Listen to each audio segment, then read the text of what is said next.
बिस्मिल्लाहिर्रहमानिर्रहीम अस्सलाम वालेकुम। तमाम दोस्तों का यूरोपियन इन्फो टीवी में खुश आमदीद।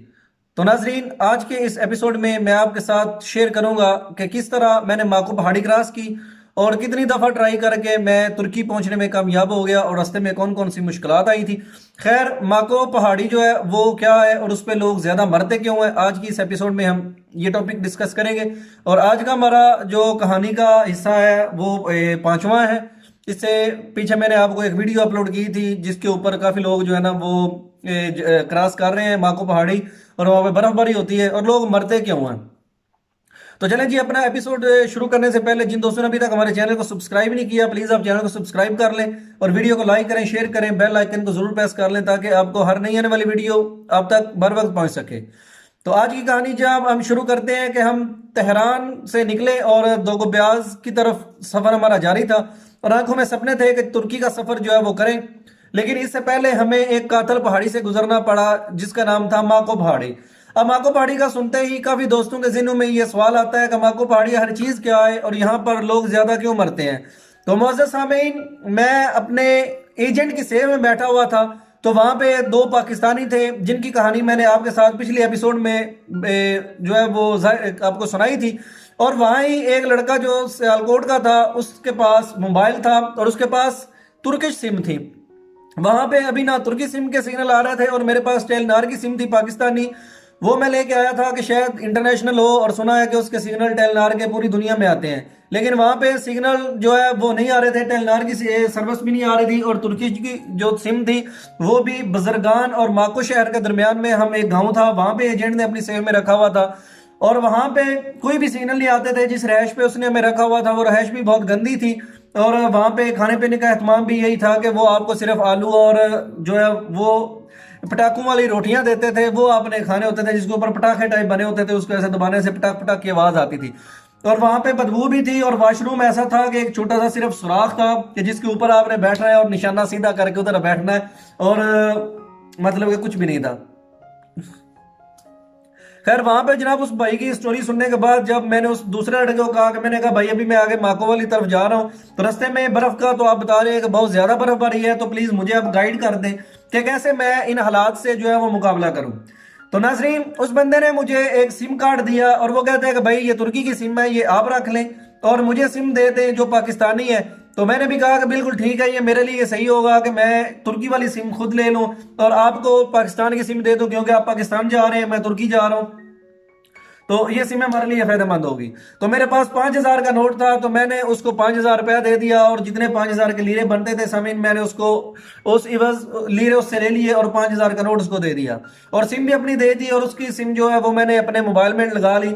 और अभी ये हम तबादला कर रहे हैं कि ऊपर से एजेंट का बंदा आ गया और उसने कहा कि ऐसे करो कि तुम अब जल्दी से अपना सामान पैक करो और आज तुमने निकलना है, तुमने आज बॉर्डर क्रॉस करना है और तुर्की पहुंच जाना है। और उसने मेरे मोबाइल से वो जो सिम मैंने तुर्की की ली थी, उसने वो वाली सिम जब देखी, कहता किससे ली है, मैंने कहा कि इस भाई से ली है। तो उसने एक जोरदार थप्पड़ उसको रसीद किया उसके मुंह के ऊपर और वो बेचारा वहां पे बैठकर रोने लग गया। और साथ ही उसने वो वाली सिम निकाल के अपने पास रख ली और अपने पास से एक सिम जो है वो उसने लगाई और मेरे मोबाइल में तुर्किश एक सिम डाल के दी और कहता है इस पे पैकेज भी लगा हुआ है और इस पे सिग्नल भी आते हैं, तुम अगर गुम हो जाते हो तो वहां पे जाके तुमने इस नंबर से मेरे नंबर पे फोन करना है। उसने अपना नंबर भी उसके अंदर जो है वो मुझे डायल कर दिया। लेकिन जो ही वहां पे हम ये वाला तबादला हमारा हो गया, उसने मुझे पकड़ा, गाड़ी में बिठाया और मुझे बुजुर्गान शहर की तरफ ले गया। वहां पे पहले ही एक बंदा हमारा इंतजार कर रहा था। जो ही हम वहां पे पहुंचे हैं तो उस बंदे ने मुझे पकड़ा और अपनी गाड़ी में बिठाने के बाद हम 3 लोग थे जिनको वो बुजुर्गान शहर में ले गया। बुजुर्गान शहर में वहां पर एक गांव था, उस गांव के अंदर पहले भी काफी लोग थे जो वहां पे रहते थे और वो स्मगलिंग का काम ही करते थे। तो नाजरीन, वहां पर एक बड़ा सा पत्थर था जो उस गांव की निशानी थी। मैंने वो पत्थर को देखा और उसके साथ ही जो है वो हमारी एक सेफ थी, तो उस सेफ के अंदर चले गए। और अभी जब मैं वहां पे पहुंचा हूं तो मैं सामने देख रहा हूँ कि एक बहुत बड़ा मौत का पहाड़ जो है वो मेरे सामने है और मैं दिल ही दिल में परेशान हो रहा हूँ कि इस पहाड़ को हमने क्रॉस करना है। और सुना था कि माको पहाड़ जो है वो बहुत बुलंद है और उसका जो सर है वो बादलों में होता है और उसके ऊपर इतनी बर्फ है कि गर्मियां हो या सर्दियां हो उसके ऊपर बर्फ रहती है। तो मैंने जब अपनी आंखों से वो माको पहाड़ी को देखा तो मुझे ऐसे ही लग रहा था कि जैसे मौत जो है वो मेरा इंतजार कर रही है।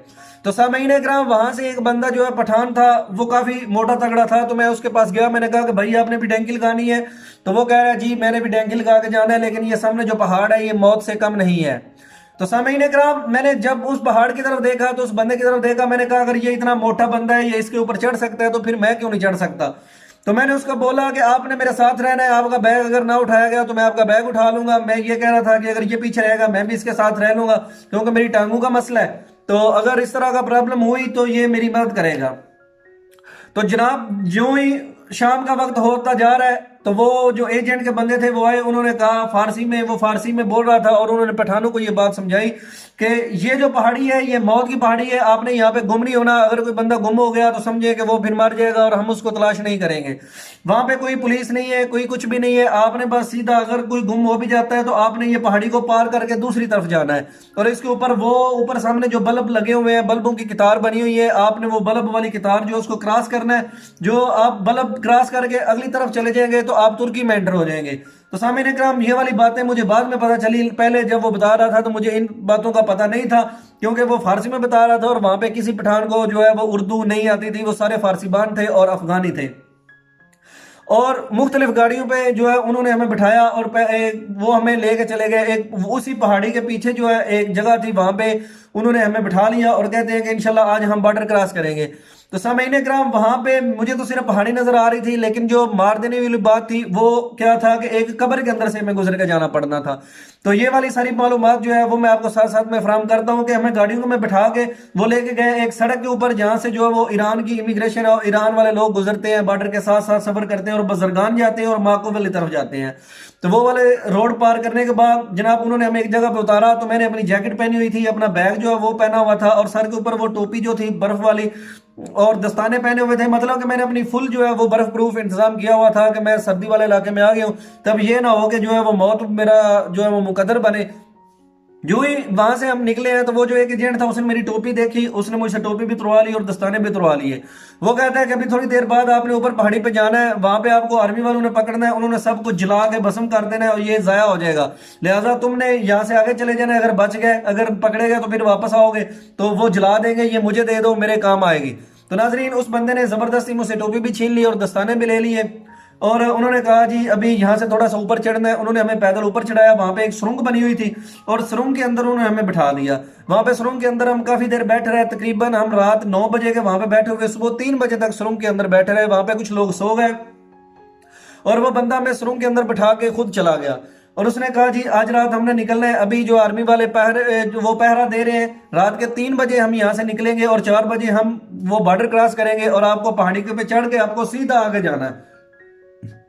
अभी ये बातें मुझे तब नहीं पता लगा था, लेकिन जो ही हम वहां से निकले हैं तो उन बंदों के साथ साथ जो है ना वो मैं भी उनके अंदर जा रहा हूँ। अब वहां पे काफी पंजाबी भी जो थे वो मिल गए थे जब हम सारे लोग उधर इकट्ठे हो गए और हमें वो पहाड़ी के ऊपर जो है वो उन्होंने एक गार में जब रखा तो उधर काफी गाड़ियां और भी आई, उन्होंने भी अपने बंदे उतारे। और उतारने के बाद नाजरीन हमने वहां पे साहब ने एक जगह पे इकट्ठे होके जो है वहां से आगे का सफर अपना शुरू किया।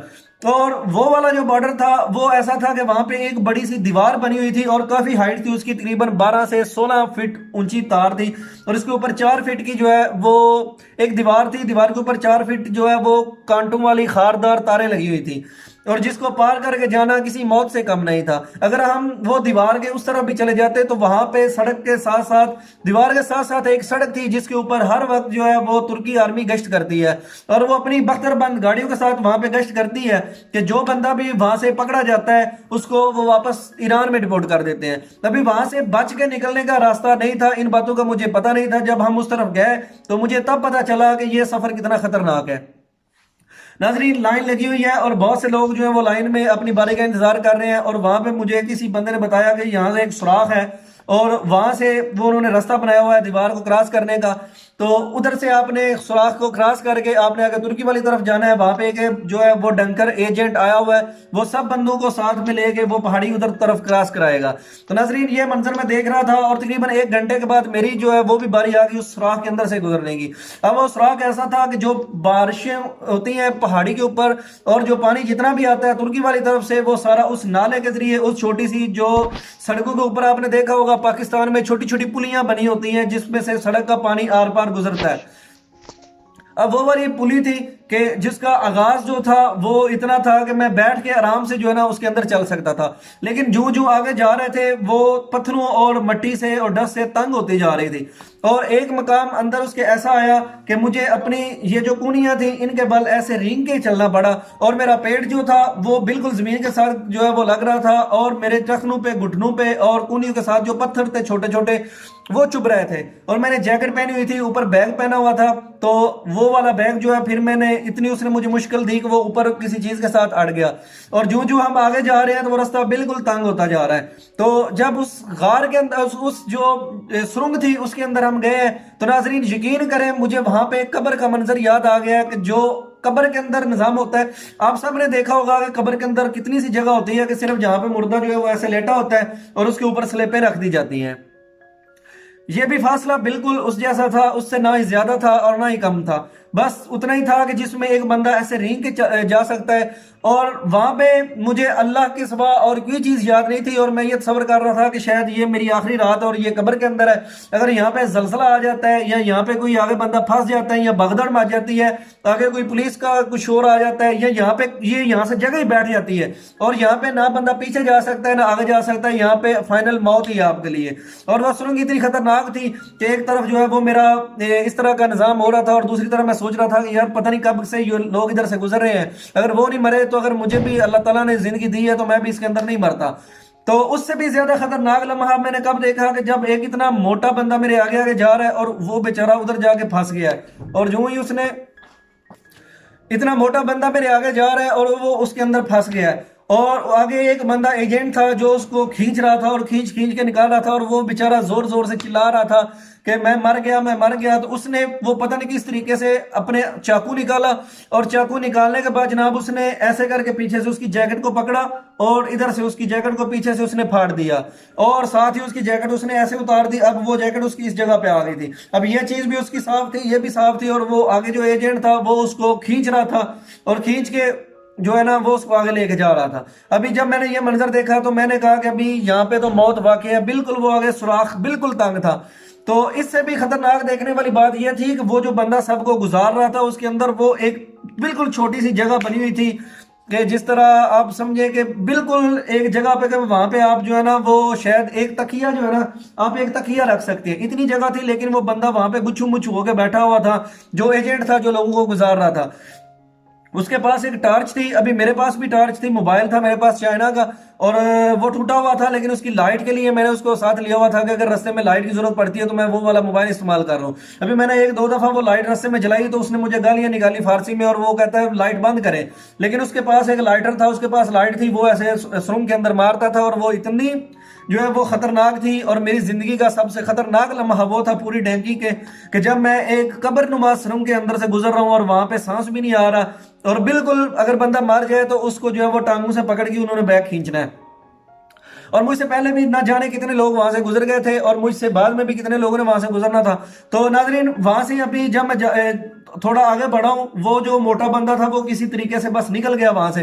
तभी वो बिल्कुल नुक्कर थी उसकी, बिल्कुल सिरा था, उसके दूसरी तरफ क्या था कि एक छोटा सा गड़ा था कि जिससे आपका सर बाहर निकल सकता है या आपके ये स्पाले ये जो आपके कंधे हैं शोल्डर ये बाहर निकल सकते हैं। उसने अभी जब मैंने ऊपर ऐसे करके देखा तो चांद की चांदनी थी, तो मुझे थोड़ा सा महसूस हुआ कि अल्लाह का शुक्र है मैं बिल्कुल किनारे के ऊपर आ गया हूँ।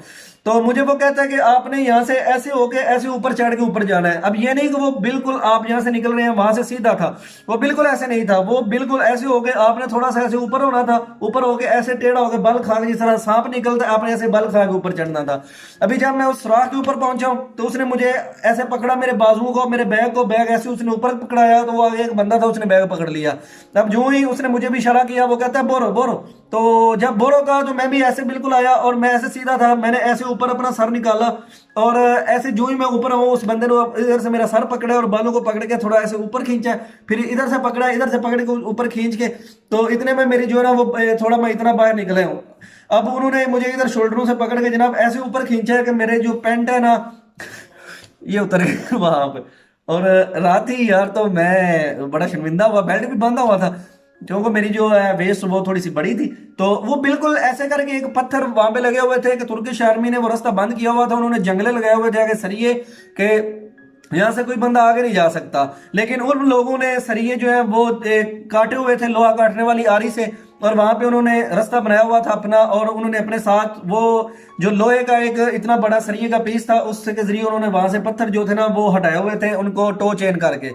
तो वहां से भी निकल रहे हैं और तकरीबन 40 से 45 लोग जो हैं वो वहां पर मौजूद हैं और पीछे से और लोग आ रहे हैं। अचानक जब हम निकल रहे हैं वहां से तो एक लाइट हमें सामने बॉर्डर जो है ना वो बॉर्डर हमने क्रॉस कर लिया और दीवार के अंदर वाली साइड पे आ गए हैं। अभी हम तुर्की की सरहद में खड़े हुए हैं तो वहां पे हमने देखा है कि एक सड़क बनी हुई है। सड़क जो है जो ही हमने देखा है तो जनाब हमारी तरफ एक लाइट आ रही है और हम भी परेशान हो गए और वो जो एजेंट था हमारा वो वहां से भाग गया है। जो ही वो एजेंट भागा है तुर्की वाली तरफ, तो वो जो तुर्किश पुलिस थी उन्होंने जनाब हमें लाइट जो है ना वो मारी है, तो हम भी सब जो है वो सड़क के ऊपर चढ़ के भागना शुरू कर दिया है। क्योंकि वहां पे गलती ये है कि जब आप सड़क के ऊपर चढ़ के भागते हैं अपनी जान बचाने के लिए तो वहां पे बख्तरबंद गाड़ियों ने आना ही आना है और सड़क के ऊपर सब लोगों ने पकड़े जाना है।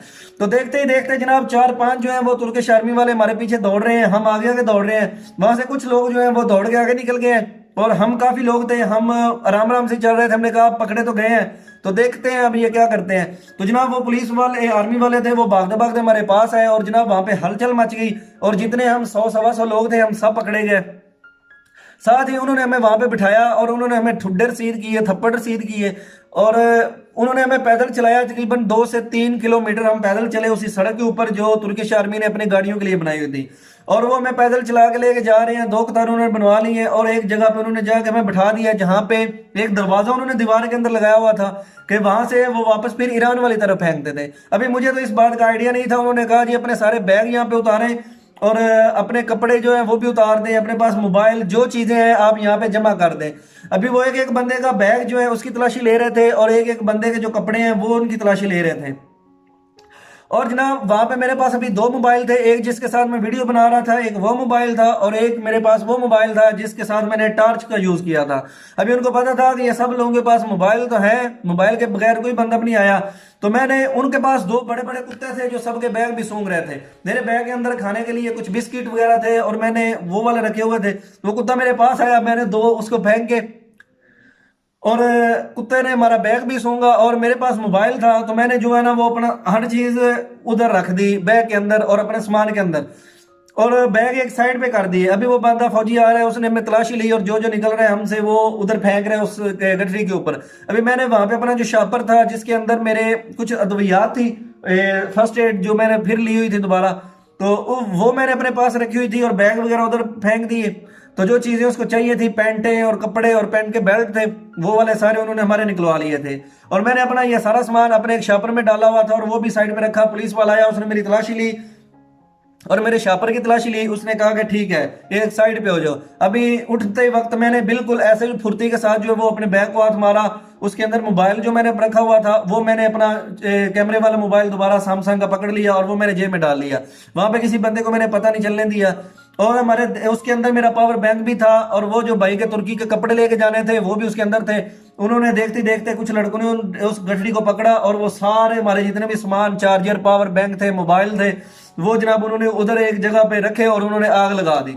वो सब कुछ आग लगाने के बाद फिर उन्होंने कहा जी अब 2-2 बंदे आपने जाना है, हम आपको वापस ईरान की तरफ फेंकेंगे।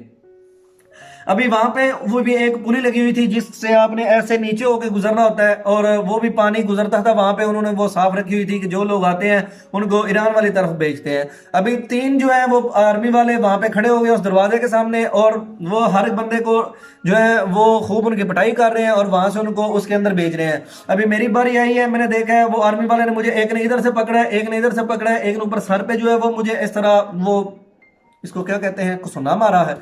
तो उन्होंने मुझे यह पंच किया है और एक बंदे के पास प्लास्टिक का पाइप था उसने वो मारे। एक बंदे ने मेरे पेट में जो है वो अपना ये वाला जो घुटना है ये मारा, घुटना ही है ना, गोडा, ये वाला जो है उसने मेरे पेट में मारा है। और जनाब वहां से जो है ना वो मैंने एक दफा किया, जब मैंने ये बात किया तो एक ने फौजी ने मेरे नाक के ऊपर जो है ना वो जोरदार से जो है ना वो मुझे एक पंच मारा है। तो मैं वहां पे बड़ा परेशान हो गया। अभी जो ही उधर मैं अंदर गया हूं ना, उसके मुझसे आगे एक और लड़का था, तो जो वहां पे जिसने उस पुली के अंदर से फिर दोबारा गुजरना था, वो बड़ी पुली थी। तो जो ही वो बेचारा उधर गया, एक फौजी ने उसको पीछे से जोरदार से जो है ना वो एक पंच मारा, और एक ने जो है ना वो अपना ठुड्डा मारा, तो उसका सर जो है वो लगा उस पुली के साथ, और यहाँ से उसका सर जो है वो फट गया और उसको खून निकलना शुरू हो गया। और वो बेचारा रोता रोता वो भी उधर से निकला। अब मुझे ये था कि मैं भी किसी तरह जो है ना वो आगे उसके साथ जाकर ना मेरी टक्कर हो जाए। तो मैंने अपना सर ऐसे नीचे किया, जो ही मैंने सर ऐसे नीचे किया, उसने एक जोरदार से मुझे पीछे से जनाब वो ठुड्डा लगाया, और मैं सीधा जाके जो है ना वो जिसको पंजाबी में कहते हैं मुदड़े मुंह डिग्गा जाके पुली के अंदर, और मैं गिर गया वहां पे। और साथ ही जो है उन लोगों ने जनाब पीछे से और लोगों को जो है ना वो ठुड्डे मारना शुरू कर दी, और वहां पे भगदड़ मची। लेकिन वहां पे अभी सुबह का टाइम हो गया था, और एक जो है ना वो चारों तरफ जो है वो सवेरा ही सवेरा हो गया था। तो हम पुली में बैठे हुए, जो ही हमने बाहर निकला, हमने कहा शुक्र है जान छूटी, अब बस वापस घर जाना है। तो ये हम फिर पकड़े गए, अभी हमने डैंकी नहीं लगानी, अभी ये बात कर रहे हैं। तो जो ही पुलिस से बाहर निकले हैं, तो वहां से जनाब हमें जो एजेंट थे, जो हमारे वो थे एजेंट लोग जो हमें लेके आए थे, वो दोबारा आगे खड़े हुए थे, उन्होंने हमें दोबारा फिर पकड़ लिया। सबको इकट्ठा किया, नीचे सड़क पे ले गया, वहां पे उनकी गाड़ी आई, उन्होंने गाड़ी में बिठाया, और वापस फिर हमें जनाब लेके चले गए वहां पे अपने घरों के अंदर। और वहां पे उन्होंने हमें जाके खाना वगैरह दिया, और कहा कि बस ये गलती हो गई है, इधर से हमें नहीं जाना चाहिए था, अब हम दूसरी तरफ से जाएंगे। तो दूसरे दिन भी जनाब ऐसे ही हुआ कि उन्होंने हमें गाड़ी के अंदर जो है वो बिठाया, और मेन उसी जगह पे लेके आ गए जहाँ पे हमने पहले एक दफा बॉर्डर क्रॉस किया था। अभी वो वाला बॉर्डर जो है वो वहां से उन्होंने हमें चला के एक और जगह के ऊपर लेके चले गए, जहाँ से उन्होंने हमें काफी जो है ना वो चलाने के बाद एक और सुरंग थी उस तरह की। अभी वो दो हिस्से थे सुरंग के, वो दो के अंदर से आपने गुजरना था, और वहां पे मतलब कि इतना ज्यादा रश भी नहीं था, और उनको पता भी नहीं था तुर्किश आर्मी को कि ये वाला क्या सीन है, या यहाँ से भी बंदे गुजरेंगे। अब वो हम बिल्कुल उस पहाड़ी, हम पहले पहाड़ी के सेंटर से गुजर रहे थे, अब हम पहाड़ी जहाँ पे खत्म होती है हम वहां से गुजरेंगे, और बिल्कुल ऐसे गुजर के तो हमने बिल्कुल सीधा आगे की तरफ जाना था।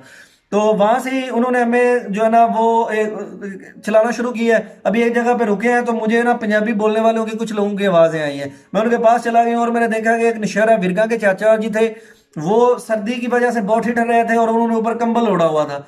और जब मैं उनके पास गया हूँ, तो मैंने कहा जी अस्सलाम वालेकुम, सारे पंजाबी हैं आप? वो कहते हैं जी भाई हम पंजाबी हैं। मैंने कहा किधर से हैं? वो कहते हैं मैं नौशहरा से हूँ। मैंने कहा भाई मैं हाफिजाबाद से हूँ।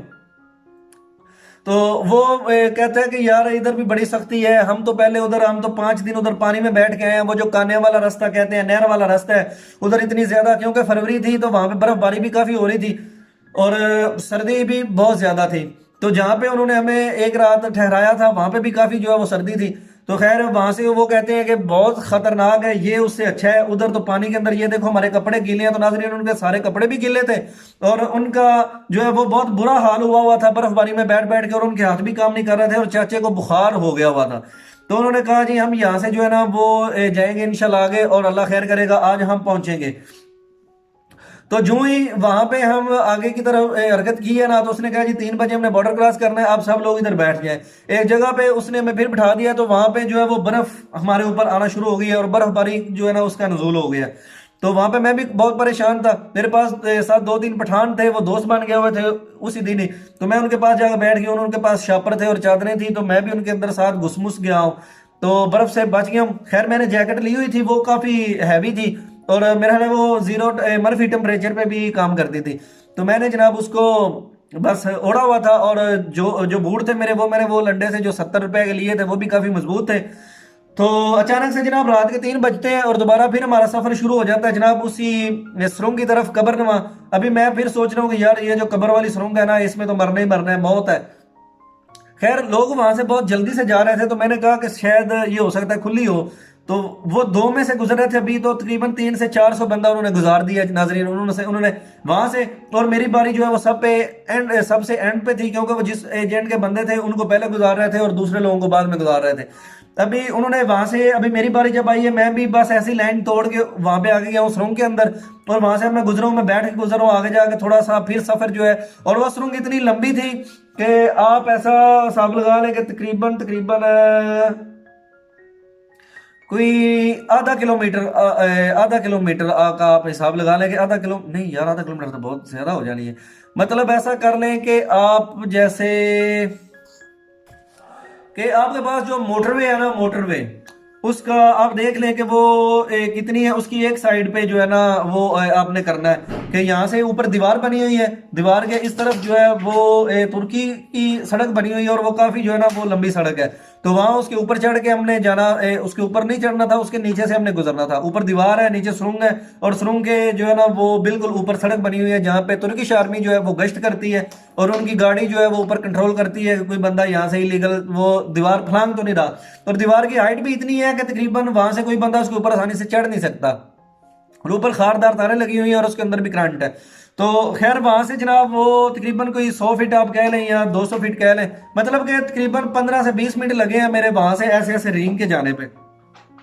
अभी दूसरी दफा थी तो आधी तो जो है वो मैंने बैठ के क्रॉस कर ली, और जो आगे आती थी वो बिल्कुल ऐसे बाजू के ऊपर रिंग रिंग के फिर चले हैं। और वहां से जो ही मैं आगे गया हूं तो आगे अब वो बंदा नहीं था और वो सुरंग इतनी तंग भी नहीं थी, वो उससे कदरे बेहतर थी। अभी पहले वाला खौफ तो नहीं था, एक दफा गुजरे हुए थे और हमें पता था कि इसको कैसे मैनेज करना है। तो खैर जब आगे गया हूं तो वहां पे वो जो सुराख था वो खुला हुआ था, तो वो इतना तंग नहीं था। तो खैर वो ऐसे में गया हूँ और ऐसे ही ऊपर निकल गए हैं। अब आगे गए हैं तो आगे सिर्फ 3 बंदे हैं, वो एक खाई है तो वहां से ज्यादा बारिश का पानी नीचे आता है। तो मैं अभी परेशान हूँ कि यार यहाँ से अभी हमने जो है ना वो कैसे जाना है, आगे कैसे जाना है। तो परेशान था इस वजह से, और मेरे साथ भी कोई नहीं था, मैं था, मेरे साथ भी मैं ही था। ये पठान थे और वो भी फारसी बोलते थे, मुझे उनकी समझ नहीं आ रही थी। लेकिन जब इस दफा मैंने ये कहा कि मैंने कहा एक तो सड़क के ऊपर मैंने नहीं चढ़ना, और दूसरा ये है कि मैंने इस तरफ ही निकलना है। अभी वहां ऊपर से जो वो तुर्किश आर्मी वाले वो इस तरह लाइटें मार रहे थे, लेकिन हम काफी गहराई में थे, और सड़क से हम जो ही निकले हैं, हम आगे निकल गए हैं तो हमें गाड़ी की आवाज आई है। एक जगह पे जाके हम नीचे बैठ गए हैं और गाड़ी ऊपर से गुजर गई है। गुजरने के बाद फिर जो ही हम आगे बढ़े हैं और आगे थोड़ा थोड़ा आगे जा रहे हैं तो वो मुझे कह रहे थे किस तरफ जाना है। मैंने कहा यार मैं तो एजेंट नहीं हूँ। तो एक पंजाबी भी मुझे साथ में मिल गया, और वो कहाँ से था, सियालकोट का था। तो उसके दोस्त आगे निकल गए हुए थे, तो वहां से हम आगे ऐसा ऐसा निकल रहे हैं। मेरे साथ शापर था बीबी, उसके अंदर आयोडेक्स भी थी और कुछ गोलियां थी दर्द वाली, और मेरा मोबाइल जो है वो मैंने पॉकेट में डाला हुआ था। तो जो ही वहां से आगे निकले, अभी हमें ऐसे करके पहाड़ी के जो है ना वो थोड़ा सा ऊपर चढ़ के तो आगे सड़क आनी थी, फिर दोबारा वो ही, क्योंकि वो ना सड़क इस तरह गुलाई में है, ऊपर से हो गया ना वो पहाड़ी के ऊपर चढ़ के फिर वो नीचे वो दीवार के साथ आ जाती है। अभी हमें उसने कहा जी वो जो सामने बल्ब है ना उनसे आप एक दफा आगे निकल जाए तो फिर वहां पे आपको बंदा लेने के लिए आ जाएगा। ये तब मुझे नहीं पता था कि वहां पे वो बल्बों के आगे बंदा खड़ा हुआ है, बस यही मुझसे मिस्टेक हुई थी जिसकी वजह से दूसरी दफा पकड़ा गया मैं। तो यहाँ से जनाब आगे निकले हैं तो अभी वो सड़क आ रही है, उसने कहा जी ये सड़क भाग के, अभी हम खुद ही हैं, जेंट तो हमारे पास साथ नहीं है। तो वो जो हम पठानों को फोकस करते रहे, तो वो भाग के जनाब वो तार से ऊपर से निकले, वो तार भी बड़ी खारदार थी, उसकी पैंट अड़ गई साथ उसके, और वो बेचारा वहां पे गिर गया। तो उसको कोई नहीं पकड़ रहा, वो पठान जो गिरा हुआ है। तो उसने अपना वो आरशा जो है ना उसकी वो छीली छुली गई, उसके कपड़े फट फुट गए, और हम भी उसके ऊपर पाँव रखा तार के ऊपर, और हम भी वो सड़क के ऊपर। अब सड़क के ऊपर तो मौत थी, सामने जो वो चेक पोस्ट नजर आ रही थी। तो हमने कहा कि हो ना वो इधर से आ जाए। तो हमने जो ही वो सड़क पार की और जनाब एकदम से छड़प करके हम सड़क के दूसरी तरफ गए और पहाड़ी के ऊपर चढ़ गए। अभी सामने मैं देख रहा हूँ तो मौत जो है वो बिल्कुल सर के ऊपर है कि हम आपको पहाड़ी के ऊपर चढ़ गए हुए हैं। अल्लाह अकबर। जो जनाब वहां से मैंने देखा है तो मेरे आगे से जो एक वो जो सियालकोट का लड़का था उसका भी दोस्त शायद पीछे फंस गया था, वो तार के साथ, हम उसको छुड़ाने में मसरूफ हो गए, और 3-4 मिनट जो है ना वो हम वहां पे लगे रहे। तो वो तुर्किश आर्मी जो है ना उनके पास नाइट विजन वाली दूरबीन है जिससे वो रात को भी देखते हैं कि यहाँ पे कोई बंदा जो है ना वो एक क्रॉस कर रहा है। तो खैर जी अभी जैसे ही हमने वो उस बंदे को छुड़वाया, वो वहां पे बैठा हुआ था। हमने वहां से मैंने उसको कहा, जो सियालकोटिया लड़का था, मैंने कहा भाग इधर से, बच्चे अभी उस्मान इधर से निकलना है। तो क्योंकि अगर हम इधर ना निकले तो फिर हो सकता है हमें पकड़ा जाए, और आज ज्यादा मारेंगे, कल भी उन्होंने मारा है। तो मुझे वो वाले जो है ना वो अभी तक सीन याद है, आज मैंने पकड़ाई नहीं देनी इनको। इंशाल्लाह हम तुर्की जाएंगे। तो वो भी कहता है जी जी भाई इंशाल्लाह जाएंगे, इंशाल्लाह जाएंगे, मैं आपके साथ हूँ, आप जिधर जाएंगे। तो कहते हैं कि बास का जो है वो ओवर एक्टिंग भी बंदे को मार जाती है। तो बस हमारे साथ भी इस दफा यही सीन हुआ। जो ही हम ऊपर चढ़े हैं पहाड़ के तो वो जो हमारे आगे पठान थे उनका हमें कोई पता नहीं चला कि वो किधर है, लेकिन उनको फारसी में बताया गया था कि आपने बल्ब क्रॉस करके तो सीधा आगे जो है ना वो भाग के जाना है। तो वो जो लाइटें लगी हुई थी जो हमें वो कहता था, वो बिल्कुल जो ऊपर वाली सड़क थी दूसरी उसके ऊपर लगी हुई थी, और वो भी हमने क्रॉस कर ली अल्लाह के फजल से। और अभी ये नहीं पता था कि हमने जाना किस तरह है। ऊपर चढ़ गए जी, वहां से जो ही आगे हम निकले हैं तो वो सामने हमें ना एक लाइट नजर आई है, तो हम वहां पे लेट गए हैं। मैंने कहा यार नीचे हो जा, लेट जा लेट जा लेट जा लेट जा, लाइट इधर मार। तो हमारे ज़हन में ये डाउट था कि वो जो बंदा लाइट मारने वाला है ना, वो शायद वो तुर्किश आर्मी वाला है। तो वो अगर उसने देख लिया तो वो पकड़ेंगे, फिर दोबारा रिपोर्ट करेंगे। तो हम बजाय उस तरफ, वो लाइट वाला, हम इस तरफ निकलते हैं, तो वो लाइट वाले से बच के जाते हैं। अभी वो लाइट वाले ने ऐसा लाइट मारी है ना, तो 4-5 बंदे नजर आए हैं, तो वो उधर टैंकी वाले थे। मैंने कहा देख वो उधर गए हैं अफगानी, वो पकड़े गए हैं पठान, हमने उधर नहीं जाना, हम दूसरी तरफ से जाते हैं। यहां से अब ओवर एक्टिंग थी, और ज्यादा ओवर एक्टिंग थी ना। तो मेरा ख्याल आज यहाँ पे ही खत्म करते हैं इंशाल्लाह। इससे नेक्स्ट जो आगे वो खतरनाक, वो बहुत ज़रा इंटरेस्टिंग स्टोरी बन जानी है, फिर टाइम भी ज़्यादा हो जाना है। क्योंकि यहाँ से अभी हमने वो किस तरह रास्ता भूल गए, और 8 घंटे हम माको पहाड़ी के ऊपर ही जो है वो होते गए, और जो हम जो है ना वो उसके ऊपर चलते गए हैं। इतनी सख्त बर्फ जमी हुई थी, और बादल हम देख रहे हैं वो बिल्कुल उन्होंने ढांपा हुआ है माको पहाड़ी को, और वहाँ पे हमें लोगों के पाँव भी नहीं नजर आ रहे।